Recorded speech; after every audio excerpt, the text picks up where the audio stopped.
સાબરકાંઠા જિલ્લાના ઈડર તાલુકાના ભાણપુર ગામે વર્ષો જૂની બાપ દાદા વખતથી ચાલતી આવતી 900 વર્ષ જૂની અનોખી પરંપરા પ્રમાણે હોળિકા દહન કરવામાં આવ્યું હતું, જેમાં ગામની વર્ષો જૂની પરંપરા પ્રમાણે રમાતા ડુંગા પ્રથામાં હોળી દહન બાદ અર્ધ સળગેલ લાકડા ડુંગા સામસામે ફેંકી મારવામાં આવે છે।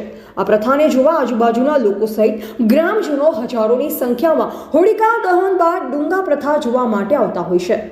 ભારતીય સંસ્કૃતિ પ્રમાણે ફાગ માસની ફાગણ સુદ પૂનમના દિવસે હોળીનો ઉત્સવ ઉજવવામાં આવે છે। ત્યારે આપણે વાત કરીએ ઈડર તાલુકાના ભાણપુર ગામની, કે જ્યાં છેલ્લા 900 વર્ષ જૂની વડવા વખતની પરંપરા પ્રમાણે હોળી ઉત્સવ મનાવવામાં આવે છે, જેમાં હોળી માટે લાકડા ભેગા કરવામાં આવે છે અને સમગ્ર ગામ આખું ભેગું મળી શુભ મુહૂર્ત પ્રમાણે હોળી દહન કરવામાં આવે છે। ત્યારે ગામની અંદર જે કોઈ પુરુષના નવા લગ્ન થયા હોય તે પુરુષ હાથમાં શ્રીફળ લઈ હોળીની પ્રદક્ષિણા ફરે છે। જેના ઘરે પુત્રનો જન્મ થયો હોય તેવા પરિવારો હાથમાં નાના બાળકોને લઈ હોળી પ્રદક્ષિણા ફરે છે।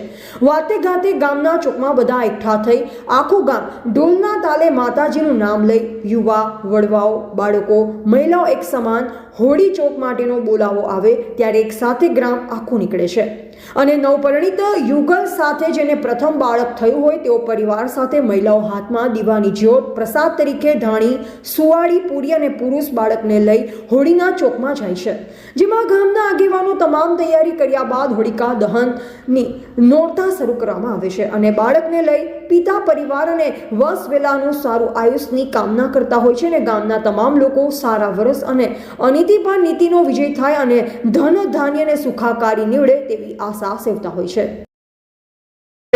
હોળીનો પ્રસંગ હોય અને ગુજરાતની અંદર આવેલું સાબરકાંઠા અને સાબરકાંઠામાં આવેલું એક ભાણપુર એક એવું ગામ છે કે જેની અંદર હોળીનો પ્રસંગ છે એ બહુ અનોખી રીતે ઉજવવામાં આવે છે। અમારા બાપ દાદાઓએ જે અમને વારસામાં આપ્યું છે કે હોળીનો પ્રસંગ કેવી રીતે ઉજવવો એ અમે અમારા સંતાનોને પણ વારસામાં આપીશું।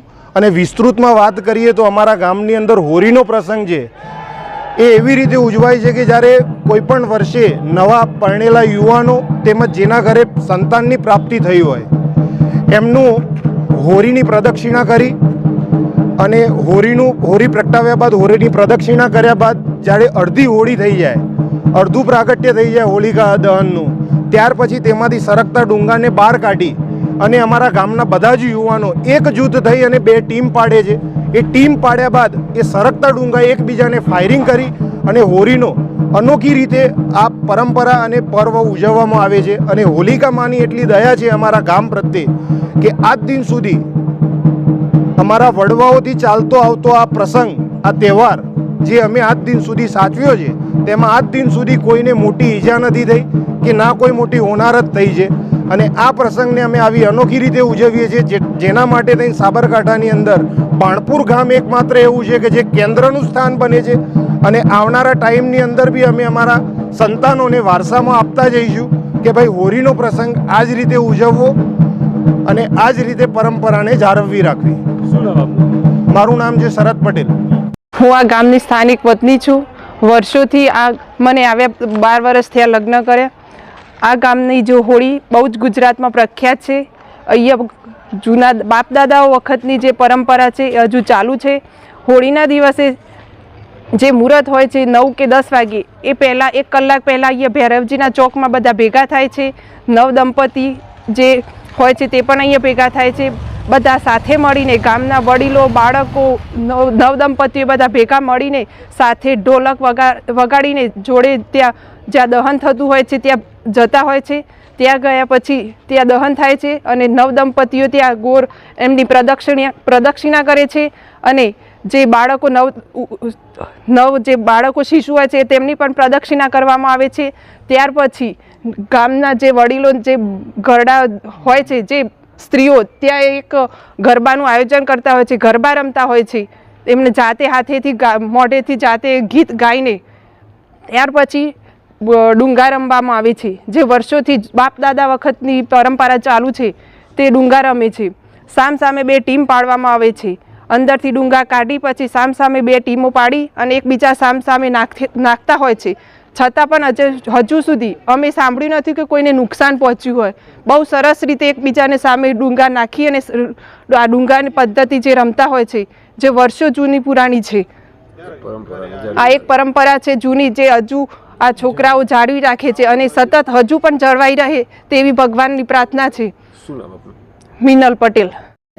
હોળીના દહનમાં લાકડા ગોઠવવામાં આવ્યા હોય છે, તેની પર ધજા લગાવવામાં આવે છે. જે અગ્નિની જ્યોતથી આ ધજા જેની હાથમાં આવે તેના મનોવાંછિત ફળ મળતું હોય છે. જો કે અગ્નિ ભારે જ્વાળાઓથી લાકડા સળગતા કાઢી લેવામાં આવે છે અને આગ ઓલવાય તે માટે સળગતા લાકડાના અર્ધ ભાગમાં માટી નાખી આગ ઓલવાય છે, જેથી તેને પકડી શકાય. ત્યારબાદ ગામના યુવાનોની વહેંચણી થાય છે અને ડુંગાઓ યુવાનોના પાસે એકઠા થાય છે. આ અનોખી પ્રથા શરૂ કરવામાં આવે છે. આ જોવા માટે આજુબાજુના ગામના આવેલા ગામ લોકો અને સ્થાનિક લોકો આ જોવા માત્ર ધાબા કે ઊંચાઈ પર ગોઠવાઈ જતા હોય છે. ત્યારબાદ હોળી દહન કાર્યક્રમમાં મોટી સંખ્યામાં આખું ગામ ઉમટી પડે છે અને યુવાનો દ્વારા સામ સામે સળગતા હોય તેવા ડુંગા ફેંકવામાં આવે છે. જાણે કોઈ રીસર જાણે તીર કમાનમાંથી નીકળે તેમ સળગતા એકબીજા પર આવતા યુદ્ધ જેવો માહોલ અનોખો હોળી દહન સાથેની આ પરંપરામાં જોવા મળતી હોય છે. આ રીતે હોળીનો તહેવાર અનોખી રીતે ઉજવવામાં આવે છે. અહીં આજુબાજુના ગામથી મોટી સંખ્યામાં લોકો હોળીના તહેવારને મનાવવા ઉમટી પડે છે. ત્યારે સાબરકાંઠા જિલ્લાનું બાણપુર નામનું એક ગામ છે, ત્યાં હું અવશ્ય હોળી જોવા માટે મારા પરિવાર સાથે પધારતો હોઉં છું. હું હિંમતનગરનો વતની છું. બાણપુર ગામમાં હોળીની ઉજવણી એક અલૌકિક રીતે થતી હોય છે. અહીંયા ઘણી બધી જાતિના લોકો ભેગા મળી અને બે ટીમમાં વિભાજન થઈ અને સામસામે અડધા સળગેલા ડુંગાથી હોળીની ઉજવણી કરતા હોય છે. અહીંયા બાણપુર ગામમાં હોળી માતાનું એટલું સત છે કે સામસામે અડધા સળગેલા ડુંગાથી રમત રમવા છતાં પણ અહીંયા કોઈ મોટો અકસ્માત થતો નથી અને કોઈને પણ ઈજા પહોંચતી નથી. તો હું દર સાલ હોળીના સમયે મારા પરિવાર સાથે હિંમતનગરથી બાણપુર ગામે અવશ્ય હોળી જોવા પધારું છું. ભાર્ગવ પટેલ. હું અરવલ્લી જિલ્લાની વતની છું. હું નાનપણથી જ આ ગામમાં બાણપુર ગામમાં હું હોળી જોવા આવું છું. મને નાનપણથી જ મારા માતા પિતા આ ગામની હોળી જોવા લઈને આવે છે. આ ગામમાં એવું છે કે આ હોળી હોય છે તે બધા ડુંગા લડાય છે ને એ રીતે રમતા હોય છે અને ડુંગા લડાતા કોઈને નુકસાન નથી થતું. આ ગામની આ પ્રખ્યાત વાત છે અને આ પરંપરા ખૂબ જ જૂની છે અને તે પહેલાંથી જ ચાલુ જ છે અને હજુ પણ તે ચાલુ રહેવાની છે. વર્ષોથી ચાલતી આવતી પરંપરા મુજબ આજે પણ વડવાઓની પરંપરાને જાળવી રાખવા માટે ગામના યુવાનો તેમજ વડીલો હોળી દહન કર્યા બાદ ગ્રામ લોકો એક સમજૂતી થઈ બે ગ્રુપ બનાવતા હોય છે. ત્યારબાદ બે ગ્રુપો સામે સળગતા લાકડા ડુંગા મારી અનોખી રીતે હોળી પર્વની ઉજવણી કરી એક ઉત્તમ ઉદાહરણ પૂરું પાડે છે. એવા રાજકમલસિંહ પરમાર, ભારતની અસ્મિતા, સાબરકાંઠા.